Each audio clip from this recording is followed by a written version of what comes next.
জীবন চলার পথে আমরা বিভিন্ন সময় বিভিন্ন মানুষের সহযোগিতা নেই, অনেক সময় সহযোগিতা করি।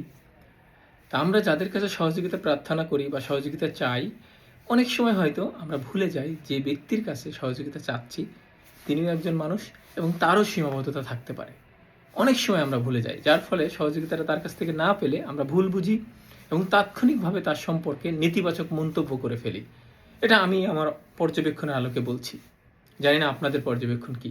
তবে আমি বলবো, আমি ব্যক্তিগতভাবে এই কাজটা অন্তত 99.99% না করার চেষ্টা করি। কারণ আমি বিশ্বাস করি, আমি যার কাছে সহযোগিতা চাচ্ছি, তার সীমাবদ্ধতা আছে বা থাকতে পারে। যেমন আমি একটা উদাহরণ দিই। আমার বাবা ক্যান্সারের পেশেন্ট, হসপিটালে ওনার থেরাপি চলছে। এমন সময় একজন ফোন দিলেন যে উনি ঢাকা বিশ্ববিদ্যালয়ে আসছেন, আমার সাথে দেখা করতে চান, এলাকা থেকে আসছেন।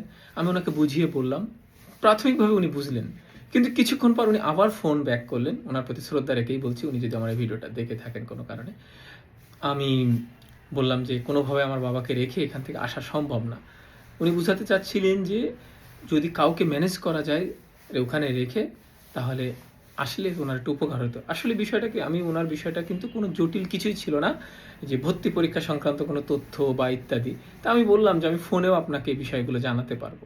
যাক, আমি পরক্ষণে বুঝলাম যে উনি কষ্ট পেয়েছেন এবং আমি ওনার কথায় পরবর্তীতে বুঝেছি। তো এই যে দেখেন, এটা আমি মনে করছি যে এই বিষয়টা যদি আরেকটু গভীরভাবে ভাবতেন। কারণ আমার কাছে মনে হয়েছে যে আমার বাবাকে থেরাপি চলছে এই অবস্থায় রেখে আমি একজন মানুষের সাথে দেখা করতে আসাটা ওই মুহূর্তে গুরুত্বপূর্ণ না। ওনার সাথে আমার আরও স্কোপ রয়েছে কথা বলার। আমি আরেকটা উদাহরণ দিই। এই যে কিছুদিন আগে আমার ভাগ্নের একটা সার্জারি ছিল, খুবই সিরিয়াস সার্জারি, একটা হাত কেটে বাদ দিতে হয়েছে ইলেকট্রিক শক রিলেটেড অ্যাক্সিডেন্টের কারণে। তা আমি যেটা বলবো যে একজন ছাত্র আমার, উনি ব্লাড দিবেন, সব কথাবার্তা মোটামুটি ফাইনাল। কিছুক্ষণ পরে, ঘণ্টাখানি পরে আমাকে জানালেন যে স্যার, আমার তো আত্মীয় আসবে বাড়ি থেকে, তাদেরকে আমার একটু সময় দিতে হবে। তা আমি ব্লাড দিলে তো অনেক সময় টায়ার্ড থাকবো, জানি না ওনাদের সাথে আমি কীভাবে সময়টা দিতে পারবো। অনেস্টলি স্পিকিং, আমি তাৎক্ষণিকভাবে তাকে আমি জানালাম যে আমি চেষ্টা করছি অন্য জায়গা থেকে ব্লাড ম্যানেজ করার। আপনি আগে আপনার আত্মীয়স্বজন ওনাদেরকে সময় দেন। যদি দেখি যে জীবন মরণের ব্যাপার, আমি আর কোথাও ব্লাড ম্যানেজ করতে পারছি না, আমি হয়তো আপনাকে নক করব। এবং তাকে আর পরে নক করিনি, কারণ আমি ব্লাড ম্যানেজ করতে পেরেছিলাম। আমি এরকম সিচুয়েশানেও কিন্তু ওই ছেলেটাকে ভুল বুঝিনি।